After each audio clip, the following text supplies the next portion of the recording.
Hey everyone, this is the third review of my Triumph Tiger 900 GT, and I've got about 2,700 miles on it. That's 2,700, and we're going to do a couple of things here today. So, let's get on it. There we are.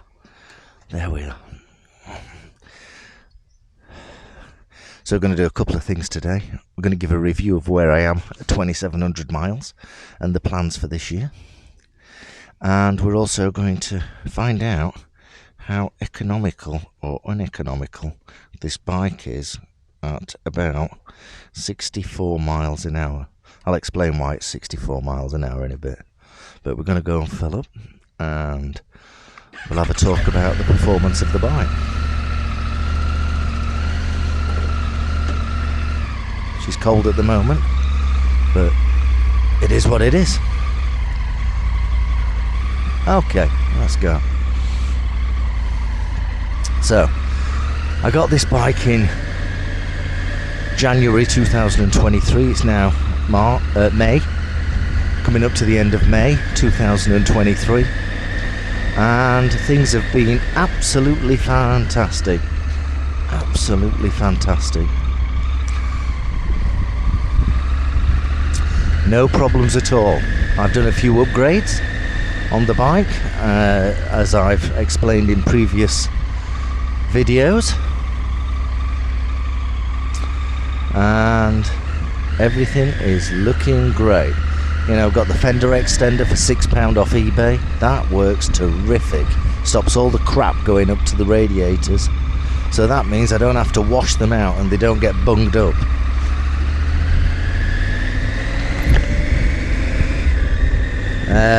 I've put the Scott oiler on, and that's working a treat.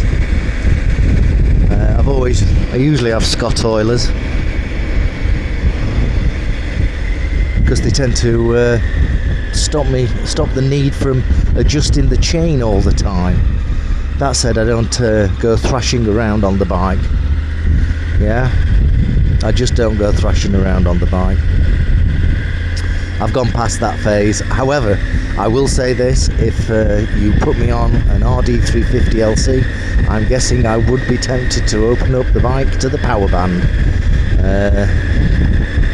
because two-strokes are lovely, but and the prices of two-strokes are just crazy at the moment. They've got to come down. Anyway, people keep on buying them through nostalgia. That's another video. I'll maybe put a link to that.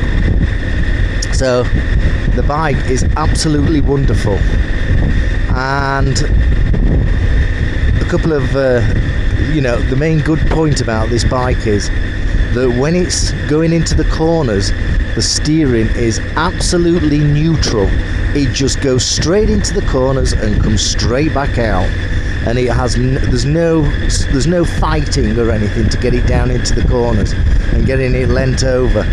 No problems at all. I've never ridden a bike that's so good. It really is good, and it gives you so much confidence in going into the corners.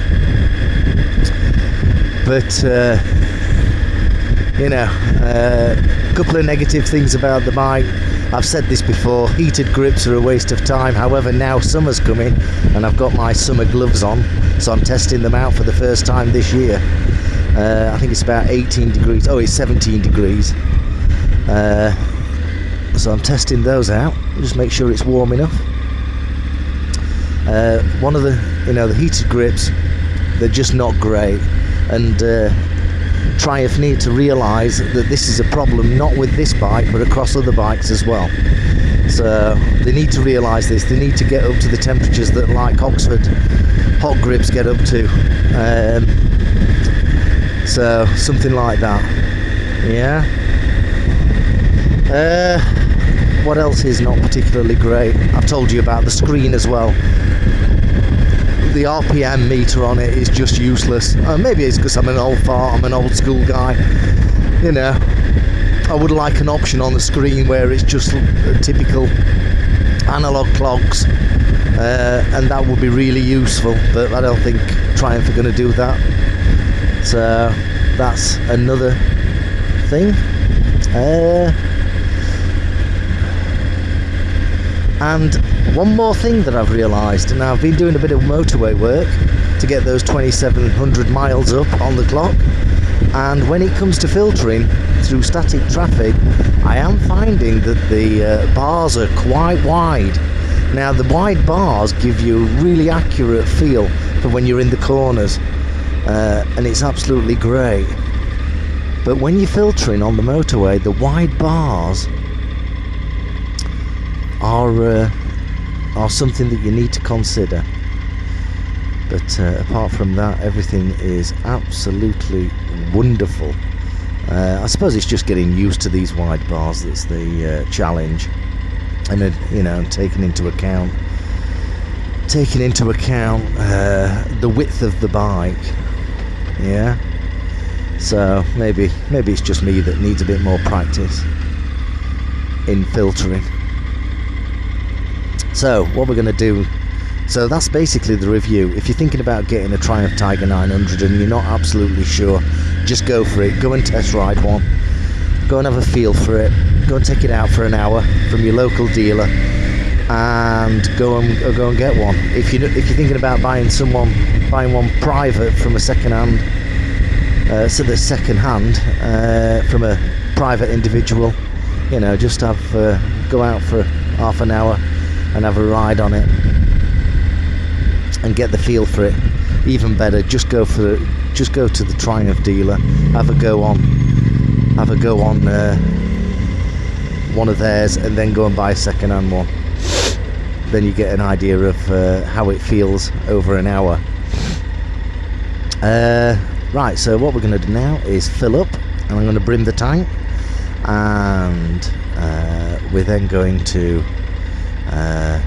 take it down the motorway for a few miles and find out what this bike does when desperate times mean you can't find a fuel station, a petrol station. So that's the next challenge. So let me go and fill up, and then I'll come back to you. Okay, so I've brimmed the tank, and we're going to have a little ride down the motorway to understand how economical we can get this machine, and see what it does at about 64 mile an hour. There are times when I've been abroad, and I will be going abroad this year on the bike, when I've been desperate for fuel and not being able to find a station. So at some point, I need to understand how I can eke is the word, eke the best miles per gallon out of this, or miles per litre, or kilometres per litre, out of this bike when things get a bit desperate. Hopefully it doesn't get too desperate every time.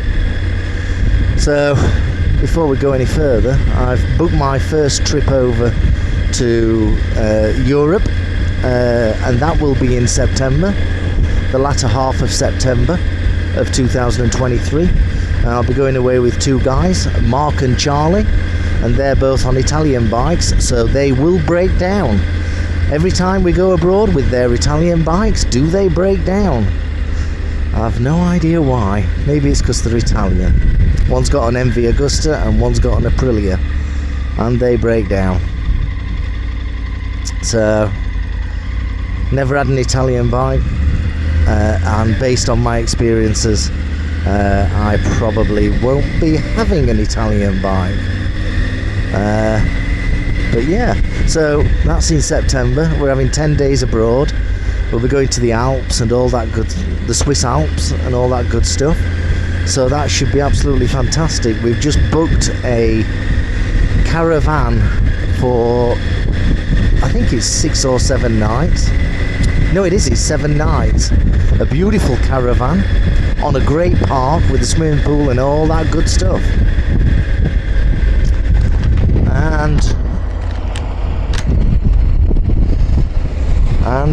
that cost us £418, not each, between the three of us.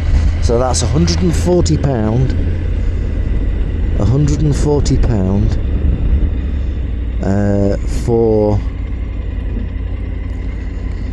for me, and £140 for the other two guys each. So I don't think that's bad. We decided to upgrade the caravan from £385 to £420 for the week, because the more expensive one had a dishwasher and about 35 square feet of extra space. So I thought that was a good price. So if you're wondering what you can get,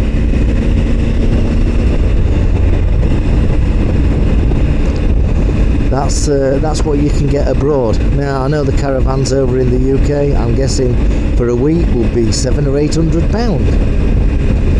and that's another reason why we're going abroad. UK prices are just absolutely crazy. So that's that.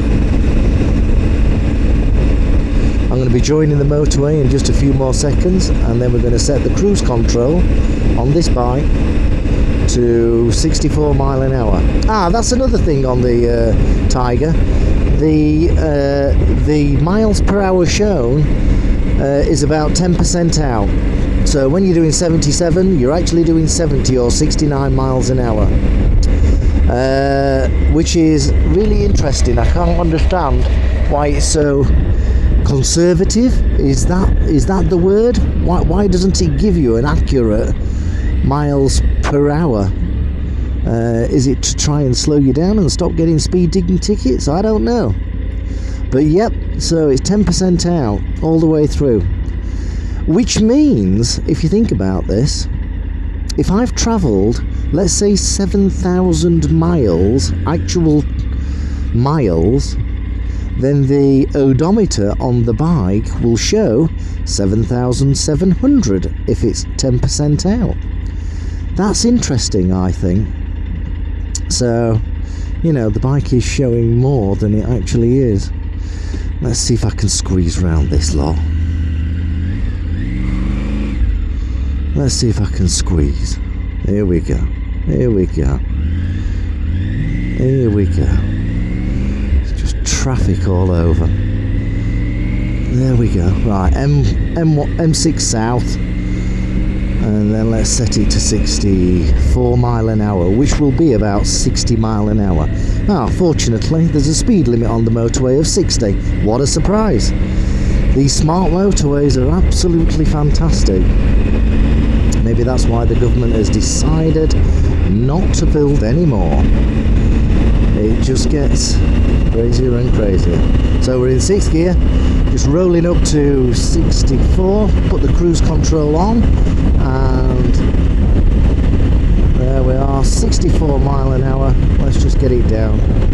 There we are, 64 mile an hour, and let's take it for a casual spin. Just a casual spin. I've reset the trip A or trip 1, and let's see what miles per gallon we can get out of this. I'll come back to you later. Let's get on with. So we're coming up to the end of the ride now, and I've been doing an average of about 64 mile per hour, or shown on the screen, which is probably about 60 mile an hour, generally speaking. And we're about to fill up. Let's have a quick look. It says I've done 39.7, so we're going to fill up about 41 miles distance, yeah, and see what the consumption is. Now the consumption on the screen says that I'm doing about 69.70 to the gallon, which is really good. So let's see if that's a fact. Let's fill it up and do a bit of calculation.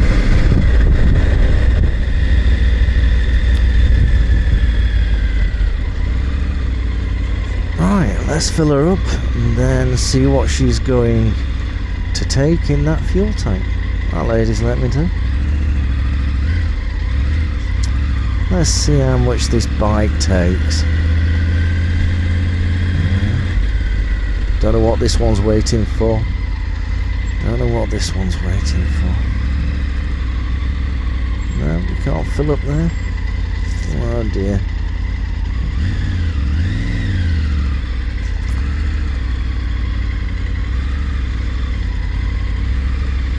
Oh, for God's sake. I'll have to wait for this pump, I guess.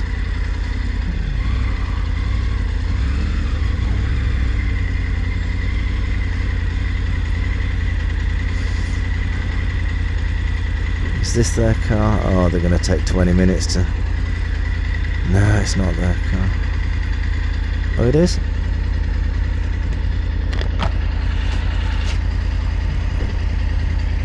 Let's get my gloves off. Right? There we go.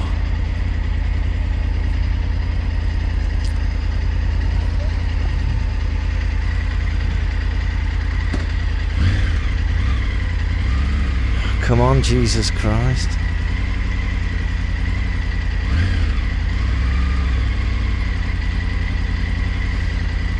It was like he's doing a pre-flight check on a 747. My God. No wonder the kids of today are so slow.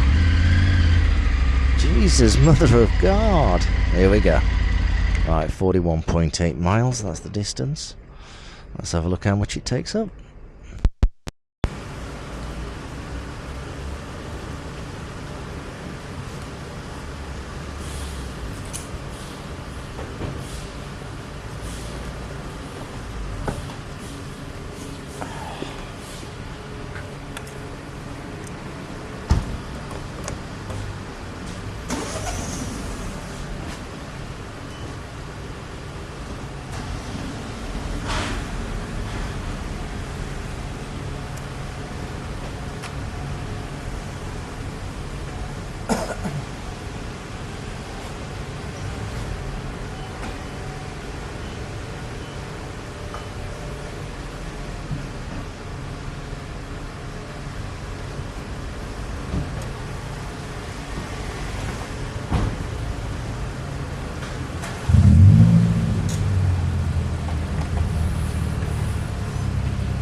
Wow.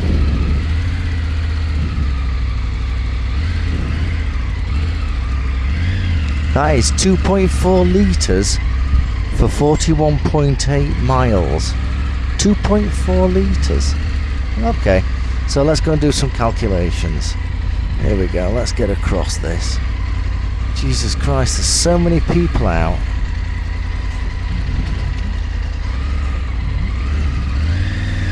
Anyway, one thing I did notice is there are so many people still using their mobile phone whilst driving. You know, riding at 60 mile an hour. You get a lot of people overtaking you. Yeah, so you can see into the cabin of the vehicles, and it's absolutely incredible the amount of people that are still using their mobile phones while driving. I thought we'd sorted that problem out. Obviously not. Obviously. Right, let's do some calculations. Oops. Let's do some quick calculations.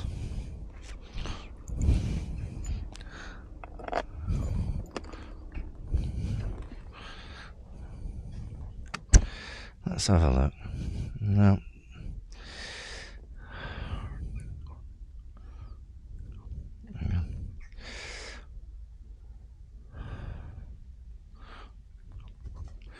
Okay, 41.8 miles divided by 2.4 litres equals 17.4 miles per litre. Times that by 4.55, the number of litres in a gallon, and that is 79.2 miles per gallon. There you go, 79.2. Wow, that's amazing. I'm going to let you go, and I shall speak to you later. Hope you found this useful. Please leave comments, and we'll talk later. Speak to you soon. Bye bye.